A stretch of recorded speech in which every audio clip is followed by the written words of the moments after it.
Hey, welcome to Practice Matters. My name is John Nickel. I'm a worship pastor, and I have this training resource site called worshipteamcoach.com that helps worship leaders and team members build strong ministries. Now, here's the thing. Before all that, a long time ago, I was just a volunteer worship team member, and sometimes I practiced my tail off for Sundays, and other times I just sat on my tail and figured I could just wing it. And even though I was just one player on the team, my practice or my lack of practice really affected the whole team, and it affected the whole church. Now, over the course of the next 9 modules, we're going to explore how your practice can become more effective, what you really should be practicing, and most important, why you should practice. And in fact, that's the focus for today, why practice matters.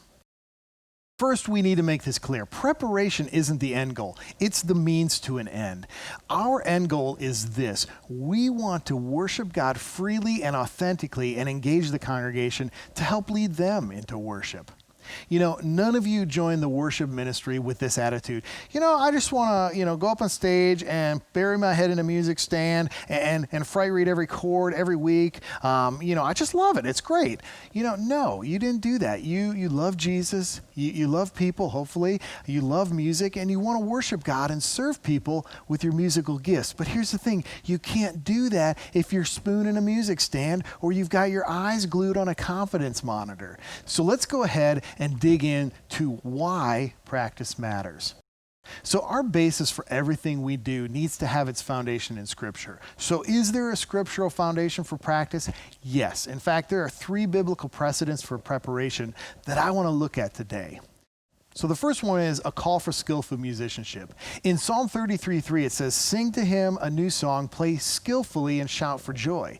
1 Chronicles 15 says, "Cananiah, the head Levite, was in charge of singing. That was his responsibility because he was skillful at it." And take a look a little further in 1 Chronicles. Chapter 25 says this, "All these men were under the supervision of their father for the music of the temple of the Lord, with cymbals and lyres and harps for the ministry at the house of God." Asaph, Jeduthun, and Haman were under the supervision of the king, along with their relatives, all of them trained and skilled in music for the Lord. They number 288. Young and old alike, teacher as well as student, cast lots for their duties. So we see that the temple musicians had to invest in their craft so they could become skilled. And that kind of skill requires preparation. Now, did you notice that the preparation wasn't just a week-to-week thing, but a lifelong thing? They had young and they had old, they had teacher and they had students. So preparation is required for worship musicians to be skilled. And why is that? We can't lead well what we don't know well. If you're called to be on the worship team, you're called to be skilled, and skill requires preparation. Let me repeat that. If you're called to be on the worship team, you're called to be skilled, and skill requires preparation.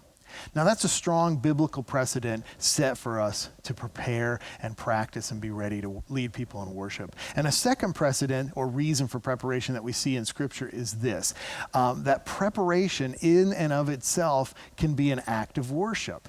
If you look at Romans 12:1, let me go ahead and read that to you. "And so, dear brothers and sisters, I plead with you to give your bodies to God because of all he has done for you. Let them be a living and holy sacrifice, the kind he will find acceptable. This is truly the way to worship him." So with the right heart attitude, practice really can be a sacrifice of time and talent and energy that we give in worship to God. I mean, if you think about it, if you sing or play an instrument, that's really can be offering your physical body to him. It's part of a living sacrifice. And then if you look at Colossians chapter 3, Paul says this, "Work willingly at whatever you do, as though you were working for the Lord rather than people. Remember, the Lord will give you an inheritance as your reward, and that the master you are serving is Christ." So anything we do, we are to do as if we're working for the Lord. That implies that skill needs to be involved and we have to put some care into it. Now, the third reason to prepare that I see in Scripture is this, that preparation helps us provide excellence and beauty. If you look at Philippians chapter 4, Paul writes to us this: finally, brothers and sisters, whatever is true, whatever is noble, whatever is right, whatever is pure, whatever is lovely, whatever is admirable, if anything is excellent or praiseworthy, think about such things. Paul encourages us to dwell on things that are lovely, excellent, beautiful, and all that. And I believe one of the reasons is because it draws people to the ultimate creator of those things. If we create beautiful and excellent music, it stirs the heart and helps draw people to God. But we have to prepare to create that kind of beauty and excellence. So that's some of the biblical reasons for preparing. So let's go ahead and talk about two big practical reasons to prepare. And one is having confidence and freedom in worship. So look at it this way: preparation equals confidence. When we prepare, we're more confident as we play and sing. And then confidence equals more freedom in worship. And more freedom in worship then allows us to lead better and engage the congregation better. And all of that equals a better experience for everyone. Our preparation helps create an environment that helps people worship. It helps us to worship, and it helps the congregation to worship. And the second practical reason why we should practice, I believe, is really important too. And that's this: it's just more fun. I know it seems sort of trivial, but why shouldn't this be fun? When you know the music, singing and playing and mixing is way better. We don't have to think about all the mechanics of the chords and the lyrics and the form and the dynamics and everything. You just know them. You know, and honestly, when the congregation sees us enjoying what we're doing on the platform, that actually puts them at ease and gives them permission to enjoy worship too.